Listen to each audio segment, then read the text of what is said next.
Hello and welcome to day number 93. As you can see, I'm back at home, so now we will have some more time, better internet connection, so there's more opportunity for us to do something in the markets and to talk more about it. And today is my very first day at home again, so I would like to enjoy it. It means we only have a very quick update, and I talk a little bit about what happened in the markets today.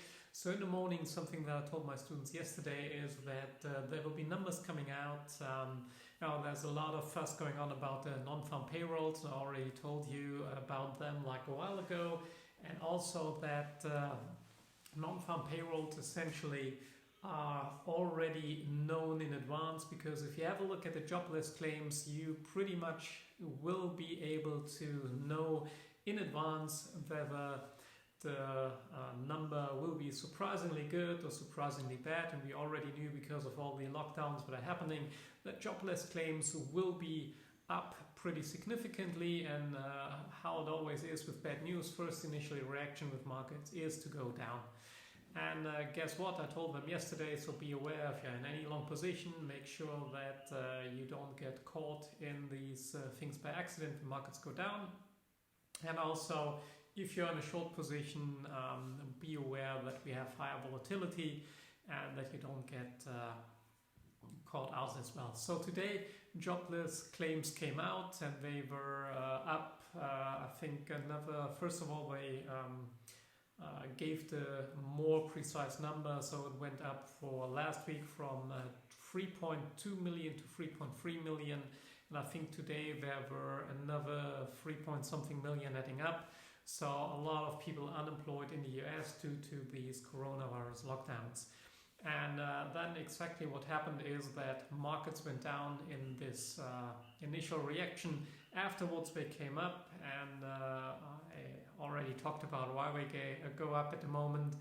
And I don't think it's really sustainable, so I still think we will head down over the next few days. And one of the things that I did, one of the measurements against it, is I doubled the Dow Jones position as we went into the profit with 300 euro initially, the one that I already put up yesterday. So when the numbers came out and we started to drop down, I doubled it up. However, markets went up again. So in total with both positions, we're currently down at minus 117 euro.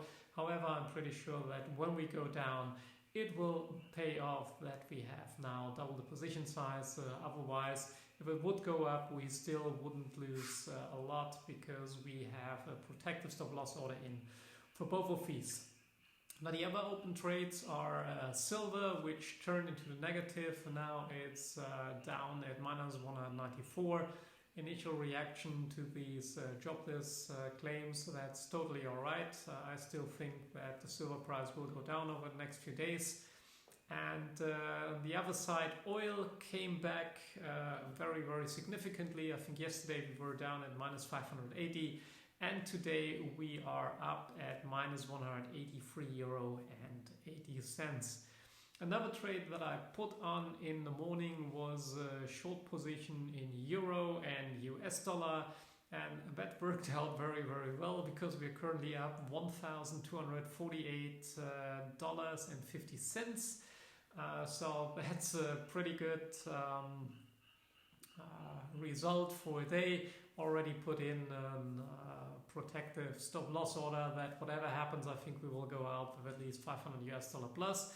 But I think we will continue to drop. So let's see if we get, let's say, $2,000, $3,000, $4,000 out of it. That would be a very nice result. And together with Dow Jones falling further over the next few days, that would bring our portfolio up quite significantly. So that's basically what happened today, just giving you a quick update. And now I will enjoy my evening in freedom, and I will give you a more detailed update tomorrow. We already will talk about what will happen in the markets, and then from next week on we will be back in our index trading, where we can make money pretty much every day. So a lot to talk about now that we actually are able to do everything we want to do again. Thank you very much for watching. Hope you enjoyed it, and see you guys all again tomorrow. Have a great weekend, or a great evening first, and then later on the great weekend. And yeah, that's it from me. Have a great evening and goodbye.